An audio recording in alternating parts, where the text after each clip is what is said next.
A massage chair might seem a bit extravagant, especially these days. 8 different settings, adjustable intensity, plus it's heated, and it just feels so good. Yes, a massage chair might seem a bit extravagant, but when it can come with a car, suddenly it seems quite practical. The all-new 2025 Volkswagen Tiguan, packed with premium features like available massaging front seats, it only feels extravagant. Hey, Howard. In case you need a lawyer, here's my business card. I'm attorney Howard Ankin. Oh, hey, Howard. If you or someone you know has been hurt at work, Ankin Law can get the medical bills paid, the lost wages reimbursed, Oh, hey, Howard. and the compensation you deserve. Hey, Howard. We're one of the largest filers throughout the state of Illinois of workers' compensation claims. We're here to help. Call 312-6-million. Injury law made personal, that's Ankin Law.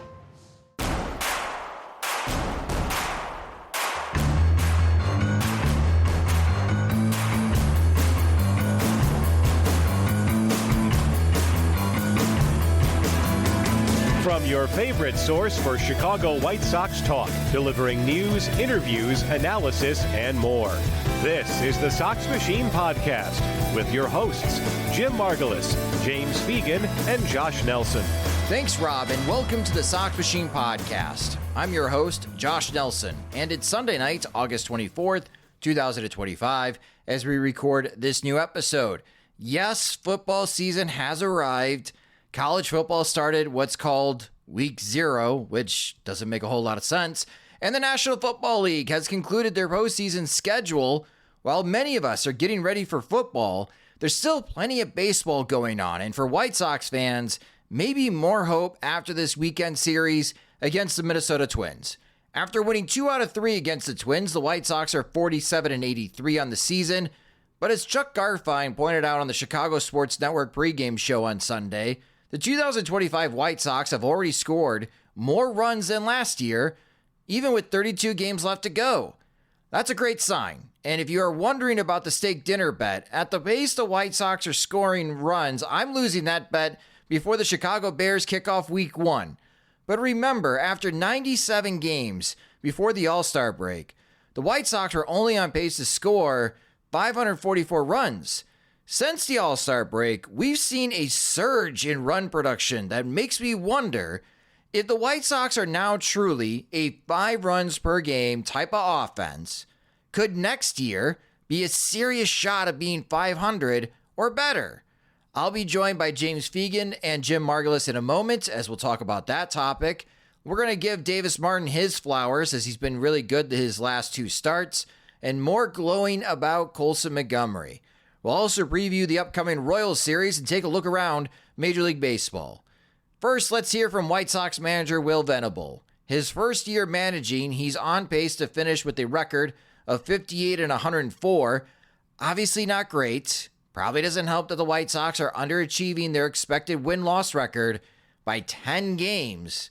But Venable shared how he's tracking progress this season and if the White Sox are doing enough. Yeah, we talked about coming into the year that we were going to, measure our progress in different ways, and certainly the most important way is going to be wins and losses, and certainly we haven't won as many games as we would like to, and having said that, there are a lot of things, under the hood that we're really proud of, and starting with our group of players and,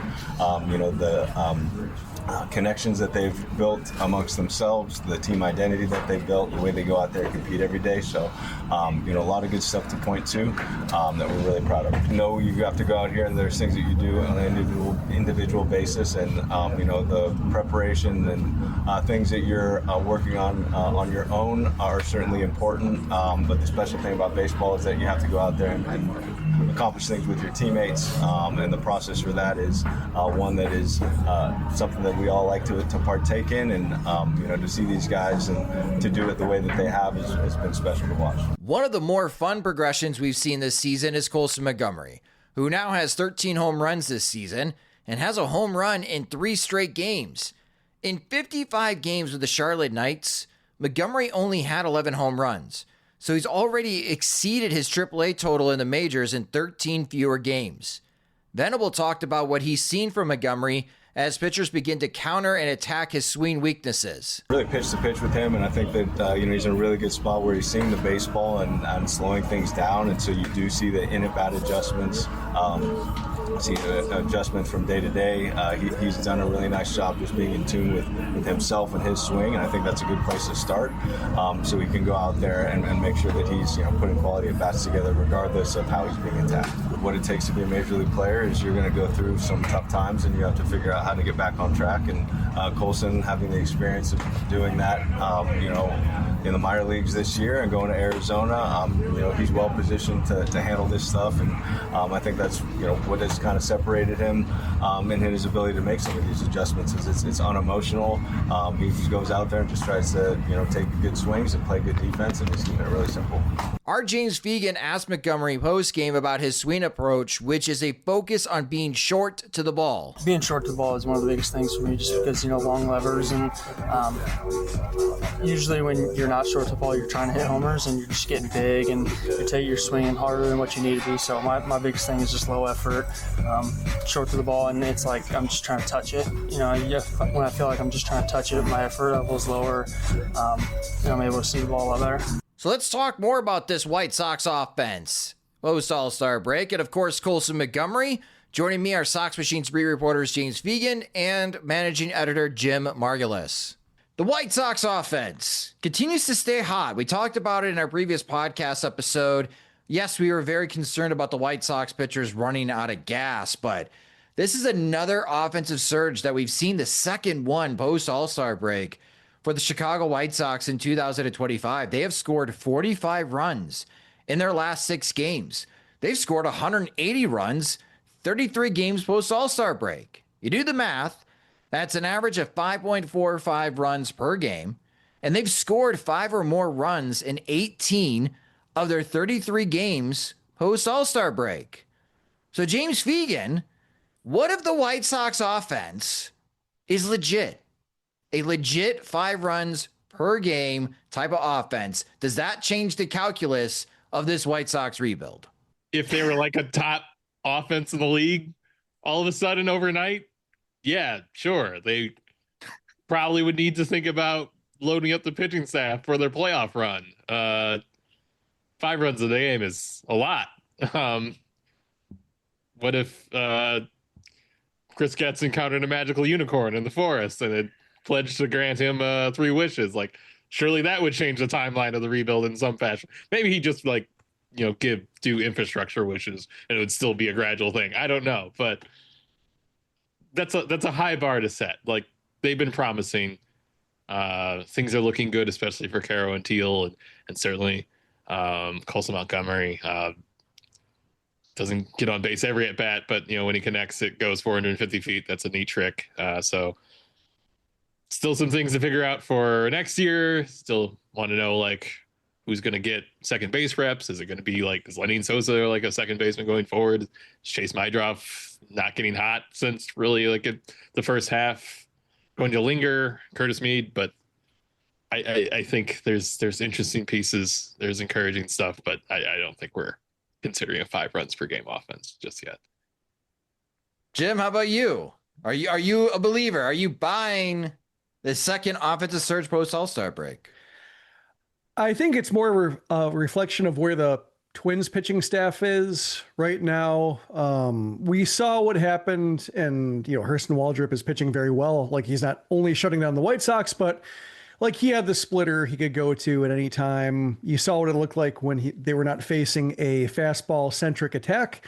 Even Zebby Matthews, the first game, he was able to mix it up enough to where they needed to see him 3 times before they really started paying off with their contact. And fortunately, the Twins, they needed him to go 3 times through, and Colson got him before he exited. And so they were able to hang up 4 on him. But over the last 2 games where it was Abel and it was Bradley, and they could not locate breaking balls for strikes. And eventually they saw enough breaking balls missed to where it was just fastball or nothing. And when Colson came up to the plate with the bases loaded and Abel missed with the curveball wide, I was thinking oh, he's got to be looking fastball. There's there's nothing else here besides like fastball, middle, or like middle in, wherever like his red zone is. And sure enough, like he got one,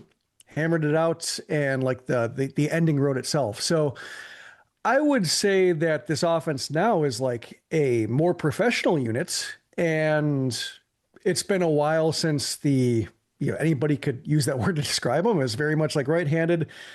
You could basically have a paint by numbers attack by them if you're right-handed and have a pretty good chance at neutralizing them or shutting them down entirely. So the balance is there. The fact that like they have legitimate lefties with, not only Montgomery, but Teal and Talkman, to have like scattered throughout. Benintendi, he's struggling right now, but even then, like he's a lefty who makes righties think. I think this is what gives the lineup like a far more potent feeling. I think guaranteed rate field, I should say, with the wind blowing out against a bad pitching staff, like will make them look better.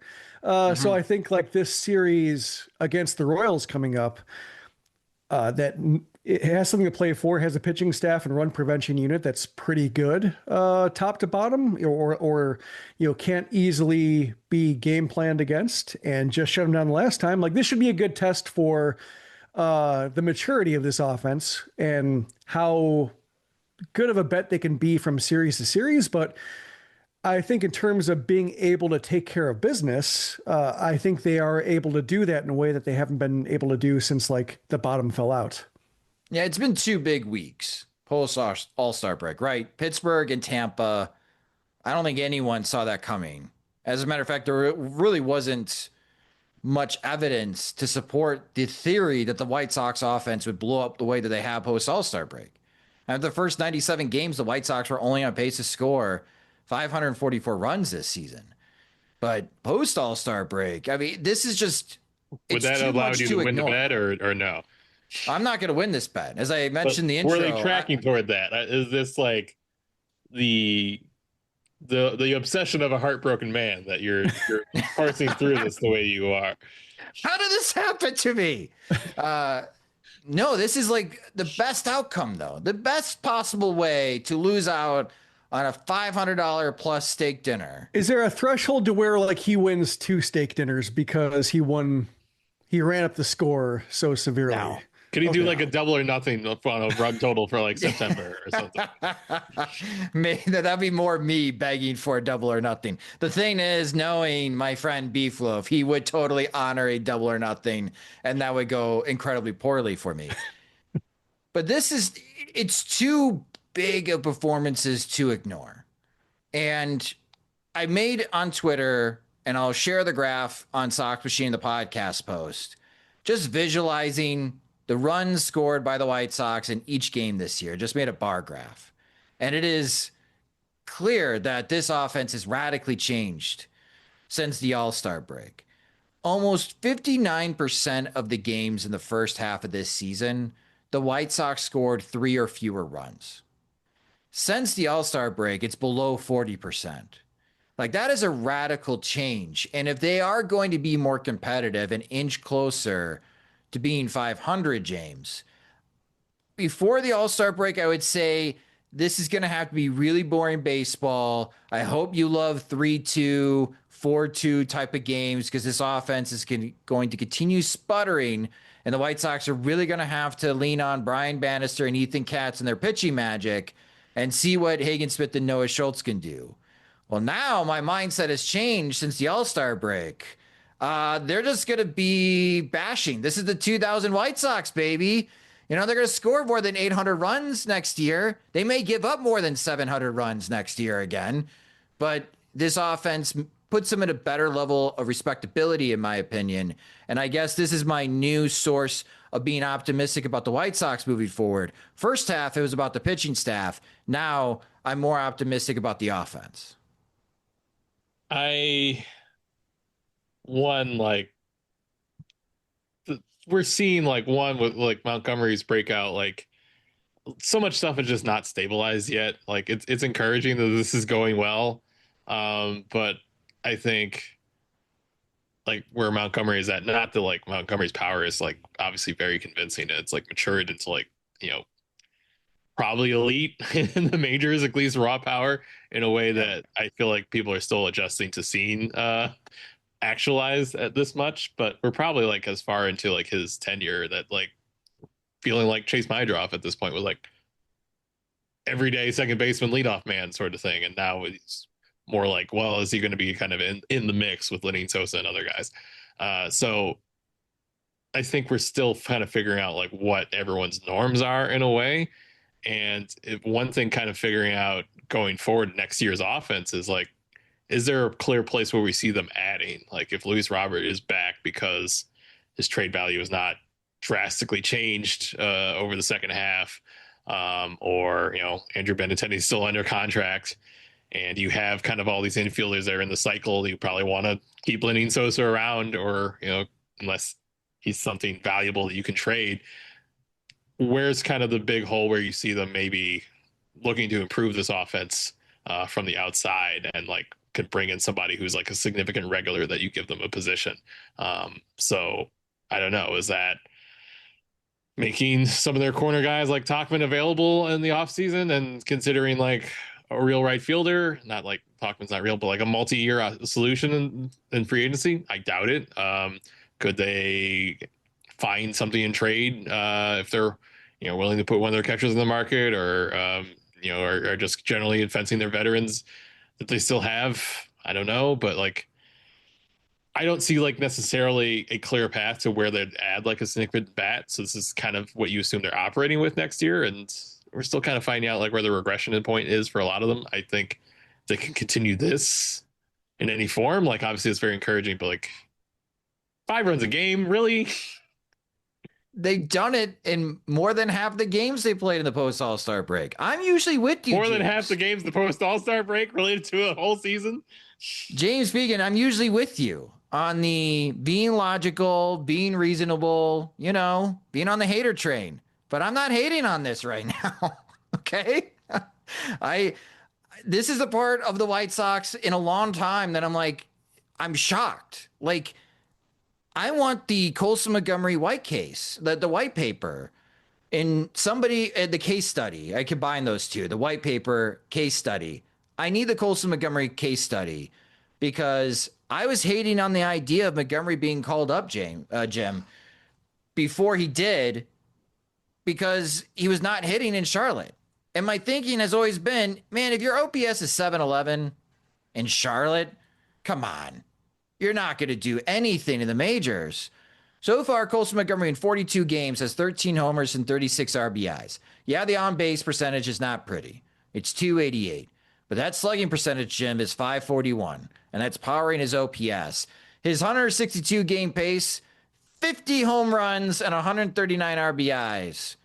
Do the White Sox screw up, Jim, not having Colson Montgomery as the opening day shortstop? Like Miguel Vargas, I think it's about the journey. Like we talked about Vargas and how... And I didn't like that idea either before the season started. But in terms like in order, you know, everything came together when he changed his hand position, but in order for the hand position change to actually work, he had to add weight and he had to figure out exactly how strong he was. And then he had to kind of get back in his old mechanics because he could trust how strong he was, that he didn't have to load up as much. And so he finally got there. And if he did anything out of order, it might have taken longer to get to that point, just because of how all of those steps seem to neatly fit together. So I think with Montgomery, like, yeah, the swing hole was there last year. Even the AFL, when he was better, like there were still skeptics about like how much of the zone he could cover and how much that would hurt him. And so I think there needed to be, and the White Sox are kind of talking around it or making minor changes or talking like between him and his agency and everything like that, trying to get on the same page. But they're still very much like, this is, you know, he's doing fine. Failure is good for him. Everybody goes through this. And, you know, looking at numbers and the underlying components, just being like, I don't get it. He's not making things happen. Like there is very little action around his plate appearances against minor league pitching. There should be more. And so I think like there needed to be that come to Jesus moment, maybe not so severe that he's striking out 41% of the time or whatever, but just there had to be a breaking point. And I think there is something to the idea, and Montgomery's talked about this, talking to Sergio Santos in Nashville last time he was here, saying like, yeah, just it's very much a case of getting to the majors was such a relief for him. And I can kind of see the idea that if he goes 0 for 4, 3 strikeouts against major league pitching, tough night. It's the best pitching in the world. Like, it depends on who you're facing. Like, yeah, that'll happen, especially as a rookie. If you go 0 for 4, 3 strikeouts in Charlotte, what's wrong with you? You know, what happened? Why'd you do? Why did this happen? Look at the tape. Unforgivable. You know, to somebody who already dug him a hole for himself with his numbers. So I think having that failure and going back to Arizona with Ryan Fuller and trying to figure out like what worked, and it does seem like he didn't make any severe changes. It was what was natural for him, just but it required some discovery for that to happen, and then just being in a place confident enough to get on a heater, and then using that heater to get to the big leagues and have his natural talents resurface again in a way that even if he's an imperfect player, the strengths outweigh the weaknesses at this point. It may turn on him as pitchers get better at, maybe he faces like a 2-week stretch where he's facing good pitchers, not Twins grade pitchers, and they're all like just acing him. But for the time being, like, he has corrected. And I think to me, it had to take all those wrong steps because of just how long it went in Charlotte without like acknowledging that the player that he was in 2024 and then at the start of the season wasn't going to cut it. James, do you ever recall covering a player who was just far better in the majors than they were in the minor leagues? I mean, I would say 2020 to 2021 Adam Engel hit power in a way that there's not really minor league precedent for it. Davis Martin? Sure. I think it's probably pretty easy to go with pitchers because, I mean, Shane Smith right now. Oh, yeah, good point. Yeah. They can kind of get a tweak and take off in a way that doesn't have, like, Martin had underlying, obviously had ability that was keeping him afloat in, the minors before he had his stuff jump up. But, there's nothing that's going to look like, one, his arsenal from like A-ball right now, or two, like kind of the, success at, run prevention that he's had against this level of pitching.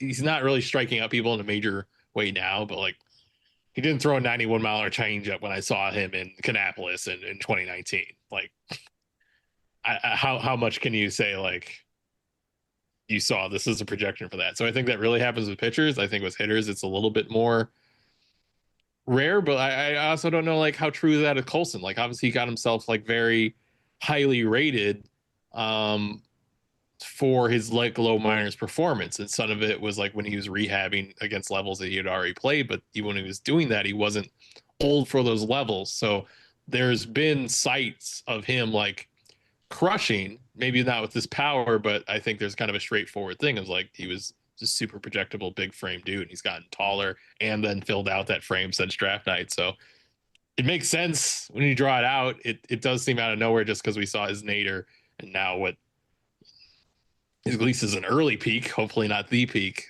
so bunched together. It almost is kind of like a pitcher breakout more than what you normally see with how a hitter's timeline progresses. Yeah, because again, me hating on the idea of Montgomery being called up, I was worried, like, if Montgomery is not your future shortstop, who is? Now that question's been answered. If Montgomery gets too big or his mobility gets limited, maybe in 2 to 3 years, Billy Carlson's that answer. Or if the White Sox have the number 1 pick in the 2026 Major League Baseball draft, maybe it's one of the many college shortstops that could be available that they can add into their depth. But even I feel better about his defense than like his contact right at this point. Like that's like the only thing I'd worry about his defense is like, well, does the workload like cause injury troubles? And that's that's across the bridge when you get there. Like right now, he's been healthy, but there was a point, especially like at least his first trip to the Arizona Fall League, where scouts were like, "This is a left fielder. This guy's not going to stick in the dirt." And now it's like, Well, maybe they'll just move him to shortstop when the third base when Billy Carlson's up, because like he's not going to be that good defensively, but he seems to be fine whenever you want to put him out there. You should expect average or better at this stage from what you've seen of him. So if we had to rescout Colson Montgomery, James, let me know if this is fair. I mean, you have to rescout everyone all the time. That's a baseball. Yeah, that's true. A never-ending kaleidoscope. What if Montgomery's profile is 40 grade contact, 70 grade power, 50 grade defense? Is that what we're looking at with Colson Montgomery? Are you saying 70 game like in-game power? Because then, like, yes, that's obviously like a super. I mean, he's on pace to hit 50 homers this year. Yeah. Okay, let's tone it down. 60 grade power in game. Like, if it's 70, he could be 30. He'll be a star. Like, as far as he could be 30 hit and 70 power. Like, if it's game power, because he's just getting to that much. It felt like early Ohtani was going to be something like that, but now he just does everything well. Sure, like the way the power is being actualized right now. First of all, you can easily like throw a 70 grade on the raw because of like the exit and distances you've seen just statistically. But it goes without saying, I think like even if he what he's on right now seems like unsustainable, and like obviously he's going to get pitched differently, and I don't know how much he's going to get a lot of back foot breaking balls. People are already trying, and he's still hitting some mistakes when they miss, but like that's obviously part of like the downturn he was having before the Twins series. But like, yeah, he could be, if this power that he's actualizing right now, if he was able to maintain this rate, which would be absurd, is like a 50, 60 home run pace. Yeah. But he could have a 280 OPP if that was like the case, because that's enough. That's worth putting in the lineup, especially at a premium defensive position. That's a really valuable player, like without saying. So here, maybe this is also helping me fuel my crazy town banana pants optimism right now, Jim. I don't think there's enough quality pitching in Major League Baseball right now in which in a 5-game set that we analyze Colson Montgomery, he's going to face 3 pitchers every 5 games where he's going to do some damage. And to your point, yeah, Tarek Skubal nights, Garrett Crochet nights, those are not going to be good. Those are not going to be good for Colson Montgomery. But right now, as far as premium starting pitching in Major League Baseball, that number, for me, in my opinion, continues to shrink league-wide, which is why it's not watering down all of a sudden my optimism about this White Sox offense. If they are the killers of number 3, number 4, number 5 starting pitchers, great, because it seems like that is increasing around Major League Baseball, and we do not have enough aces to go around in baseball. So at least the White Sox offense is crushing those guys.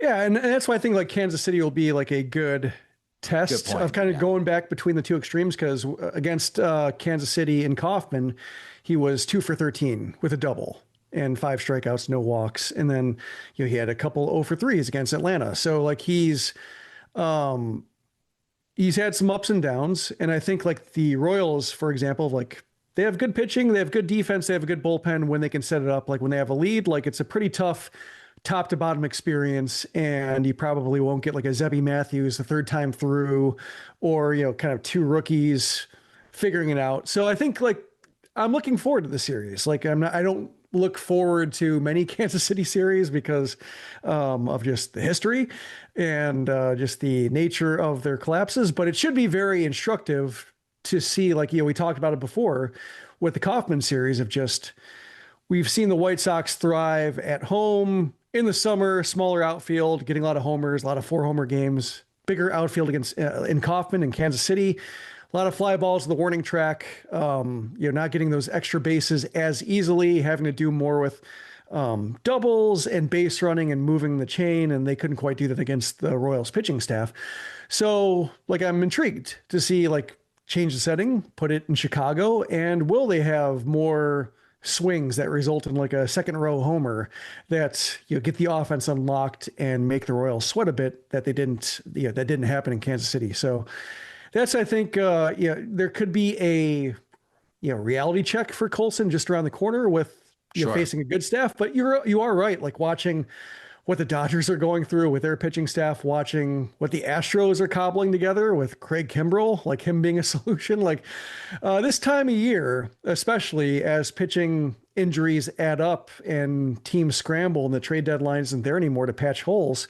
Like this is the time to eat. If the book on you is thin, and even if the book is developing on you, whether the pitchers that are actually on hand can actually execute it. Yeah, obviously, being White Sox fans and covering this team as long as we have, we do not want to see a Gordon Beckham 2.0 with Colson Montgomery. I think that would be the fear for all White Sox fans. We've been down this road before, Josh. Remember Eloy? Remember how excited we were about him? Or Yohan Makata and all these guys that underwhelmed? But I'm shocked. I was a hater. And then I'm seeing this, and it's 3 straight homers against the Minnesota Twins. And yeah, the on-base percentage can be better. But his slugging is so impressive that I think as soon as he learns a little bit more plate discipline, he could take it up a notch. And that's already impressive for a shortstop who is above average already in Baseball Savant. Like, he continues to answer all the tough questions that we had about his performance in the minor leagues to start this season. So I think there's a lot of reason to be optimistic about the White Sox so far post All-Star break, even though they're going to fall short of my 9-9 proclamation. It's all right. I forgive them. They need to bring back the goose. They do need to bring back the goose. They need a barometer back out there. Listen, if it's the Miller Lite landing deck, put a Miller Lite can back out there. Yeah, they need something when Colson gets, like, they didn't have any kind of power in that direction when the goose was out there. Like, just adds a level of visual intrigue. Just having Triffin yell, "Well, it hit the goose!" Like, such a ridiculous thing to yell, but also White Sox fans would know it. So like there needs to be something out there if Colson's going to be making runs at the concourse on a semi-regular basis. It's the huge honking noise he makes every time. Yep. Yeah, I can. Okay. Yeah, I can. That would work. The growl, not so much, but like if you had a goose that made a honking noise, like hell yeah, I'm back on board. That Triffin minute is a positive one. At Arizona State University, we're bringing world-class education from our globally acclaimed faculty to you. Earn your degree from the nation's most innovative university. Online. That's a degree better. Learn more at asuonline.asu.edu. Honey, do not make plans Saturday, September 13th, okay? Why? What's happening? The Walmart Wellness Event. Flu shots, health screenings, free samples from those brands you like. All that at Walmart. We can just walk right in, no appointment needed. Who knew we could cover our health and wellness needs at Walmart? Check the calendar, Saturday, September 13th. Walmart Wellness Event. You knew. I knew. Check in on your health at the same place you already shop. Visit Walmart Saturday, September 13th for our semi-annual wellness event. Flu shot subject to availability and applicable state law. Age restrictions apply. Free samples while supplies last. On Saturday, September 6th, Sox Machine and Baseball Isn't Boring are hosting a live podcast at the Remova Theater. Doors open at 4 p.m. Central Time, as I'll be hosting the live pregame show, along with Courtney Finicum, chatting about this offensive surge from the White Sox, what was our favorite things about the 2025 season, and what the White Sox need to do this upcoming offseason to be more competitive in 2026. After the pregame show, we'll be hosting a live watch party of the White Sox vs. Detroit Tigers game. Watch along with us while enjoying the wonderful new food menu from the Remova Grill. And don't forget about the new beer from the Remova Brewery, including Gene Honda's new brew. The show and watch party is a free event. You can RSVP either on SoxMachine.com or RemovaChicago.com. We can't wait to see everyone at the Remova Theater on Saturday, September 6th. Okay, before we talk more about the Kansas City series that's upcoming and also quickly chat about the 2026 schedule, which is supposed to be released on Tuesday, I also want to give the Dart Davis Martin some flowers, James. In his last 2 starts, he's been really good against Kansas City and Minnesota. Against the Twins, 6 strikeouts over 5 innings, allowed just 5 hits, 2 earned runs. Both of them were solo home runs, and he walked 1. In 19 starts this season and 20 appearances, Davis Martin now has a sub-4 ERA at 3.93. And I'm not going to say it's concern, but Jonathan Cannon and Sean Burke are in Charlotte. It is nice to see, outside of the veterans that the White Sox currently have in the starting rotation, and of course the very big surprise, Shane Smith continuing to perform well. It's nice to see Davis Martin have a significant injury, bounce back, and start building up some success against division opponents.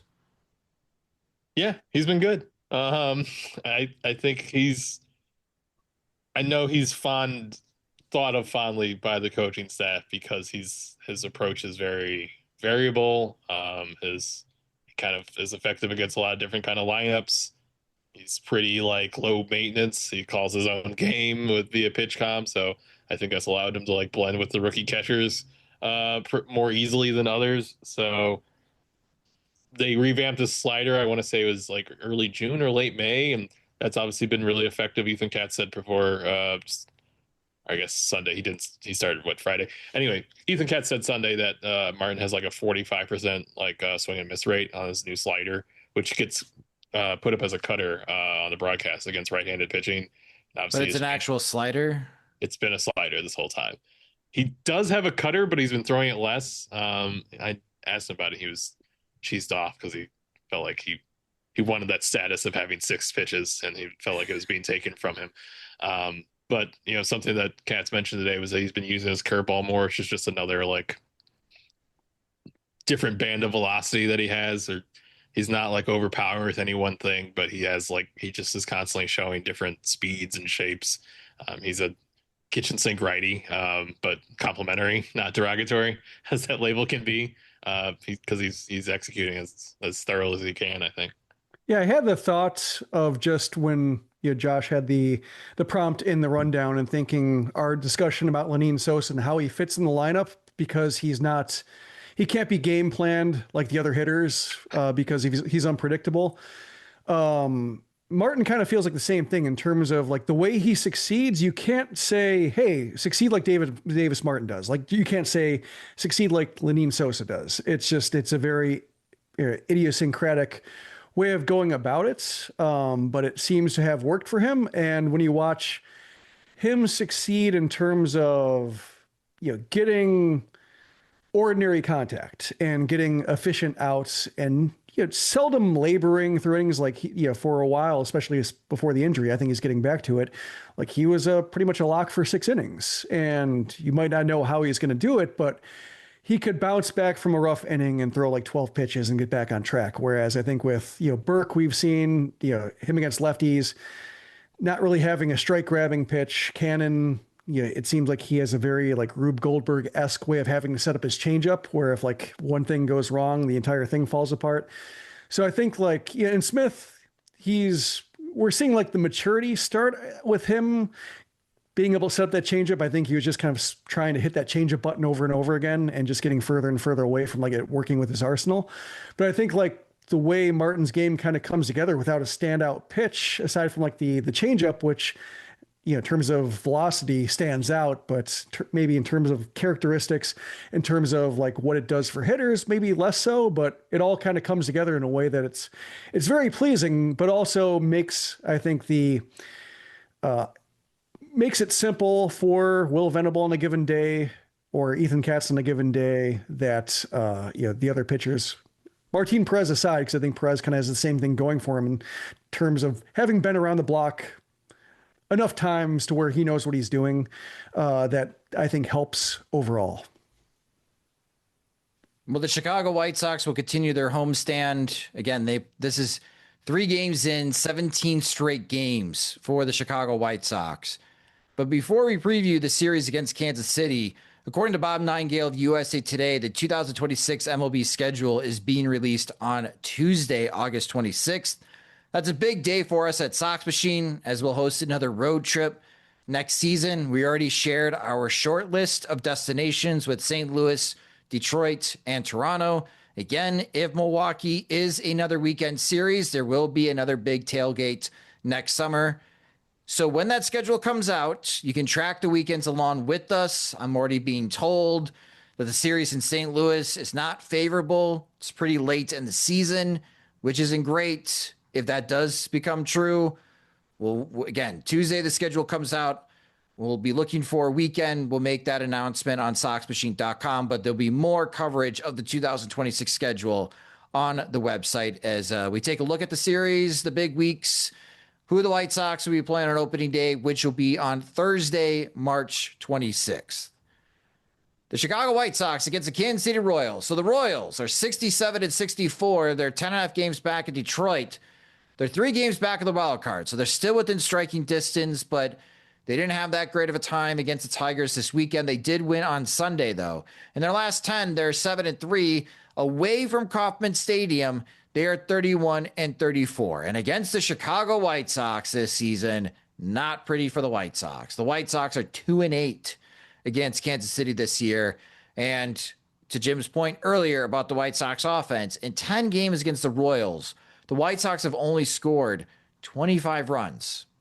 Simple math, 2.5 runs per game. So something's got to break here. Are the White Sox going to revert back to their struggles against Kansas City, or can their hot hitting, especially at home post All-Star break, continue against the Royals? Your pitching probables for this series. All these games are at 6:40 p.m. Central Time. Monday night, Noah Cameron, the lefty for the Royals against Shane Smith. Tuesday, Michael Lorenzen against Martin Perez. And then on Wednesday, it's Ryan Bergert against Aaron Savali for the White Sox. Hey, Jim, it's the same pitching matchups as it was in Kansas City. So surely the White Sox, having just faced these guys, will score more than 5 runs in 3 games, right? Put me down for 6. Damn it.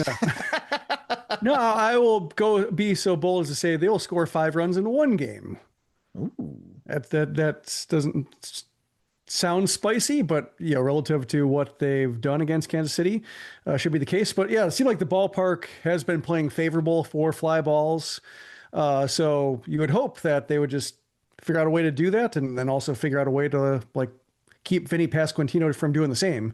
Right. That might be the challenge, but yeah, hopefully there will be at least one slugfest in the game, or even a one-sided slugfest would work. But yeah, I like the chances of the ball flying.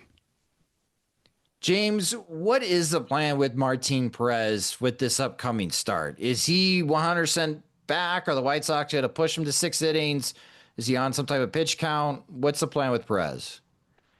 I think he'd be close to full go at this point. They didn't say there'd be long-term restrictions on him. It was more like building him up. So he's pretty close to a full-length start in terms of pitches the last time out. I'm sure he's pushing for more. He says he wants to come back next year. I don't know if the White Sox are going to start using him like they're preserving him for 2026, like every other starter is going to be treated pumping on the brakes a little bit down the stretch. I think if anything, with Cats talking about their bullpen having the second most innings this year, they'd be trying Martin Perez as someone that you maybe tap to in the middle of a 17 games and 17-day stretch and say, let it rip, leave it all out there, big guy. But obviously he's been effective. I don't think they're going to crazily push him or anything, or make him wear it. But I think, especially with how he's been pitching, seeing him out there for around the 6-inning, 90 pitch range seems reasonable. Okay. So you're saying that mutual options going to be picked up. We're finally going to see mutual options are an accounting trick to defray costs of the next year. They literally don't exist to have they're a lie. I love triggering James. Yeah, we'll see. I mean, again, with the ballpark playing small for the White Sox, Pasquantino, Witt, Salvador Perez, Michael for the Royals. He's been having a great season. Yes, Michael Garcia. Thank you. He's been having a phenomenal season. I was looking this up. I mean, suddenly Bobby Witt may be sneaking into the AL MVP consideration as far as a finalist. He's 3rd right now in WAR and Fangraphs, Jim. I mean, Cal Raleigh is so close to 50 homers. He had 48 and 49 on the season today. Most ever by a catcher, and it's still Cal Raleigh and Aaron Judge. But someone's got to join them on the stage to finish 3rd, and it might be Bobby Witt Jr. Yeah, somebody's got to get that's often a position the White Sox are in when they're a finalist. Good job finishing 3rd. Congratulations on the Gold Glove pseudo nod. But yeah, no, it's Witt was kind of unimpressive by his standards, I should say. Like, the idea that he could like leap to another level, that hasn't happened, thank God. For somebody watching who he's tortured the White Sox enough to where he doesn't need to be any better than he currently is. But yeah, just seeing the sheer floor that he provides with just his range of skills, power, speed, base running, defense, and durability. Like, yeah, this is what you're seeing is just good looks, charm, humor. Yeah, it's what does he have that I don't? Like, let's list it off. But that's when you look at like the White Sox and how they project and everything like that, like this, I think Witt's season is like the case of like, here's a superstar floor, is like, even when he's not quite clicking, he's still like an easy 4-win season. And then as soon as things start clicking together, like, oh yeah, he's MVP candidate again, or bronze medalist again. We will be recapping this series. It's going to be a very late Wednesday for us at Sox Machine. That'll be Jim and I, as James will be wrapping up the post-game coverage at right field, because we have a quick turnaround. The Yankees coming to town for the Thursday through Sunday 4-game series at right field against the White Sox. But we'll be recapping what happens against the Royals Wednesday night and have that ready for you guys on Thursday morning. Fox News is now streaming live on Fox One. The voices you trust, the stories you won't find anywhere else. This is the story breaking right now. Fox One, we live for live. Try it free for 7 days. Offers are subject to change. Go to Fox One for complete terms and conditions. Honey, do not make plans Saturday, September 13th, okay? Why? What's happening? The Walmart Wellness Event. Flu shots, health screenings, free samples from those brands you like. All that at Walmart. We can just walk right in, no appointment needed. Who knew we could cover our health and wellness needs at Walmart? Check the calendar, Saturday, September 13th. Walmart Wellness Event. You knew. I knew. Check in on your health at the same place you already shop. Visit Walmart Saturday, September 13th for our semi-annual wellness event. Flu shot subject to availability and applicable state law. Age restrictions apply. Free samples while supplies last. The last thing we'll touch on, as we usually do in the Monday podcast, around Major League Baseball. And James, I don't know if there was any chatter in the White Sox clubhouse, but the devastating news about Zach Wheeler, I was really concerned because somebody dealing with a blood clot, that's a very dangerous situation. But now it's this unique thoracic outlet syndrome type of surgery that he needs to go through. He's going to miss the rest of the 2025 season. That's a big blow for the Philadelphia Phillies. What are your thoughts, or did anyone within the White Sox clubhouse chat about the sudden news about Zach Wheeler's injury? Not really. I mean, other than kind of seeing it on the news scroll and, like, oh, that sucks for Wheeler sort of reaction. The clubhouse is very intensively in, their chess matches with each other. I think, we got in their post game today and like, two players were like already playing, both like kind of only half out of their uniforms, with another two watching. So I don't think Zach Wheeler takes precedent over chess for this current White Sox roster. Chicago White Sox, big chess group. Okay. I'm trying to get better on chess.com.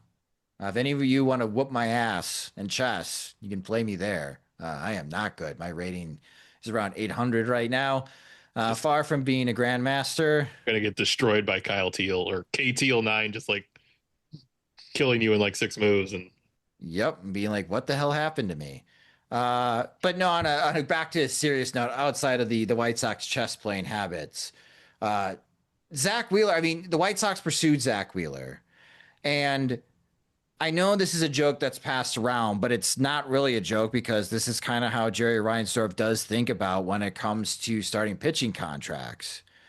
But I don't think that this type of injury and this type of scare should prevent like the White Sox moving forward, or any team regarding long-term contracts with pitchers. Well, he got it after their extension, after his successful run on the contract that he signed him for. This is your second contract with the Phillies? Right. Yeah, this is year 6. I think like it's been 6 years already. Wow. Okay. If this scares them off of like signing 36-year-olds to multi-year deals, I get. Sure. I feel like it's the sort of deal that like just Wheeler and the Phillies would do. Yeah. Oh, I did not know it's been that long. If anything, Zach Wheeler is still the example of like, yes, you think that guy is rounding to his prime in free agency. By all means, like if you believe in it, go the extra mile, because maybe you're going to get somebody who like takes a leap into elite. In their the back half of their career. It happens. Yeah. No. Oh, I did not know it was that long. Okay. Again, Zach Wheeler still leads the National League in strikeouts, but with him missing the rest of the season, as long as Paul Skeens can finish the season, Paul Skeens will lead the National League in strikeouts. So we'll see how Zach Wheeler recovers and what form that he'll be in for the 2026 season. Also, an additional note from Bob Nightengale, and I think this is pretty telling, Major League Baseball already has a contingency plan for the 2027 season if they cannot play the All-Star game at Wrigley Field because of work stoppage. Wrigley Field would get the 2029 All-Star game. So Major League Baseball already has a contingency plan for the 2027 All-Star game. Does not make me feel great. But Jim, I'll start with you. What's catching your attention around Major League Baseball? Yeah, we have to see whether Nightingale's reads on this are right, just because he did get the Field of Dreams game wrong with his scoop that what was it? Mets and Phillies, he said, and it's Mets and Twins, I think. Yeah, in early June, and everyone in the Midwest immediately asked me, is the corn going to be tall enough for that game? And I no idea. I am so glad so many people on Twitter. I learned so much about corn today and how high it can be depending on the summer. Yeah, knee high by the 4th of July. That's kind of the, is it right? Is that the saying? Well, Iowans are saying it could be as tall as shoulder high in 4th of July. Okay. I forget. They just installed fake corn. Yeah, probably. They were just. Why would you install fake corn? Corn it's on Iowa. risers. It's the whole point. Because it's a game honoring a movie, which was also made up. My gosh. Yeah. Hating from vegan. That's going to be our new segment. I'm just stating things that are true. Like fond memories of part of the magic of Hollywood, the presentation of finding inventive ways to pretend that people are hitting balls in the corn. Was it Dylan Cease who tried to feed corn? Sure did. Yeah. Fond memories of just unfamiliarity with corn varieties. He was brave enough to try. Yeah. Knowing what would happen. Anywho, around the league, Rockies, I saw that they're playing the Pirates. I'm thinking like, oh, this could be a way for them to, be on the doorstep of surpassing the 2024 White Sox in wins, but then they get swept. So still 5 wins away from 42 wins and allowing the White Sox record to breathe. Still should beat it, but just, that's the Pirates series, like one where they could have made themselves, could have made life on themselves a little bit easier. Cubs seem like they might be past it in terms of the crisis points. Maybe, I guess we'll see if Kyle Tucker holds up, but hitting the Brewers cooling off a little bit to where like that race is tightening up, but Cubs seem like they should be safe. And all the other wild card teams, the NL, have bigger problems, or in the case of Padres, maybe just a bigger obsession with the Dodgers being right in front of them, to where like the Cubs seem like they're relatively smooth waters until October comes around. So those are 2 things that jumped out to me, aside from just the Central and the Royals and the Guardians. And Guardians look like frauds being exposed, and the Royals are just, I think, bump slayers. And so I think like I'm looking forward to the series, see if the Royals are like, can they sustain themselves on bad teams and hope to get hot at the right time. Yeah, the Royals this year are 25-35 against teams with a 500 record or better. James Fegan, who are you hating on around Major League Baseball? And this is more relevant around playoff time, but the key is I hate everyone. So thus playoffs are a festival of delight. Just seeing nothing expand the playoffs. I'd like to see every team eliminated one by one. Be rapturous. I missed the World Series because I was in Spain last October, but like really I just missed the one series that doesn't really end in satisfying fashion for me, because I know this one team won't get eliminated, whereas otherwise. But around Major League Baseball, speaking of hated teams. The Astros, as we mentioned previously, have Craig Kimbrell hopefully just pretending like, hey, he's back to being the dominant closer he was, or something, because they've lost Josh Hader, but they're still somehow holding off that Mariners team that got super loaded at the trade deadline. Carlos Correa has been mashing for them in the month of August. Christian Walker suddenly is not dead anymore. They got really good work from Ramon Urias since the trade deadline, which is kind of a small deal that didn't get much attention. They're unkillable. I did their farm system for Fangraphs, and it's not great, and it's not going to provide them a lot of immediate help of any impact, but doesn't matter. Keep chugging. Yeah, when you look at expected win-loss records in the American League West, the Astros are exceeding or overachieving by 4 games. The Mariners by 2 games. The Texas Rangers are underachieving by 7 games. If you strictly just look at expected win-loss record, the Texas Rangers should have a 4.5 game lead over the Houston Astros and Seattle Mariners. And instead, they're 6.5 back of Houston and in 3rd place. And I wonder if that's going to leave a sour taste in the mouths of everyone in Dallas and Fort Worth, Jim. Yeah, I mean, I think the Rangers are such a weird case of... losing Evan Carter doesn't help. So I think, Marcus Semien, the unkillable Marcus Semien going on the injured list, wasting what's a pretty slept on Nathan Eovaldi season. I think, Scooble's gotten all the attention, but Eovaldi's been great. The pitching staff's been great. And just the offense keeps losing DeGrom season. Yeah. That too. Because of, just all of the parts that haven't fit at one time, like Garcia struggling at various points, the offense is not fit together the way they thought. And so I think they have a lot more regrets, I think, than watching what the Astros are doing. I think the Astros have been pretty creative. The thing that bothers me about the Astros is Christian Walker. How did they go through the Jose Abreu experience and then sign another right-handed first baseman in his mid-30s and this will work out? He's a better defender, sure, but it struck me as didn't you just go through that? Maybe slightly younger, but still, that's the whole point of everybody thought the Abreu thing was a bad deal, and Jeff Bagwell was poisoning the decision-making process, and James Click is out, and then they go through it again, and just well, why bother? They keep getting away with it. Well, we'll see what happens this week around Major League Baseball as far as the playoff standings, but Jim has been hinting at this for a while now, and I got to give him a cap tip that the races are not as exciting as we like them to be. It's a tight one in the National League West between the Padres and Dodgers, but the Dodgers now won the season series against the Padres, so they do have the tiebreaker. If you're a Cubs fan randomly listening to this podcast, the Cubs' first round opponent is probably going to be whoever finishes in 2nd place in the National League West between the Dodgers and Padres. That's going to be a very tough first round matchup. And if the season were to end today, the playoffs are going through Detroit in the American League and Milwaukee in the National League. What a random fun season this has been in 2025 as we inch closer to the month of September and enter the last week in the month of August. But thank you so much for listening to this episode of the Sox Machine Podcast. If you just discovered the Sox Machine Podcast, you can subscribe to the show wherever you listen to podcasts, such as Spotify and Apple Music. You could also listen and watch the show and watch our other videos on our YouTube channel at youtube.com/SoxMachine.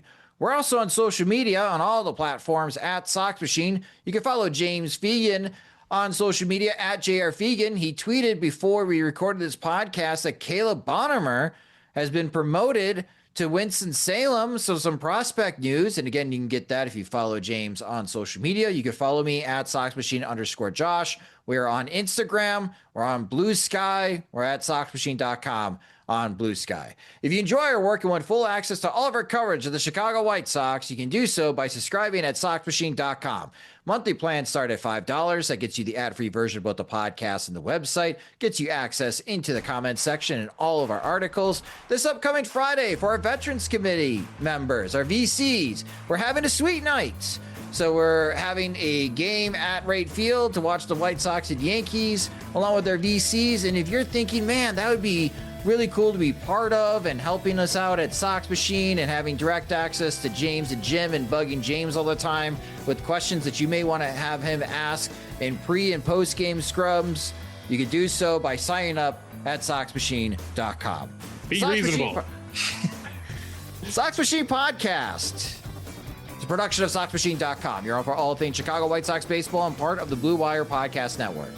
Alongside Jim Margulis and James Fegan, I'm Josh Nelson. Thanks for listening and watching.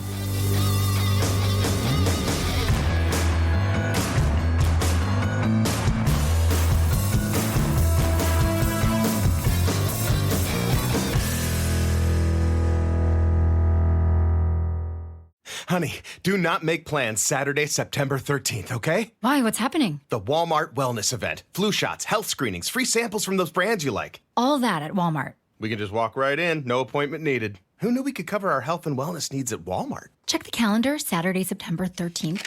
Walmart Wellness Event. You knew. I knew. Check in on your health at the same place you already shop. Visit Walmart Saturday, September 13th for our semi-annual wellness event. Flu shot subject to availability and applicable state law. Age restrictions apply. Free samples while supplies last.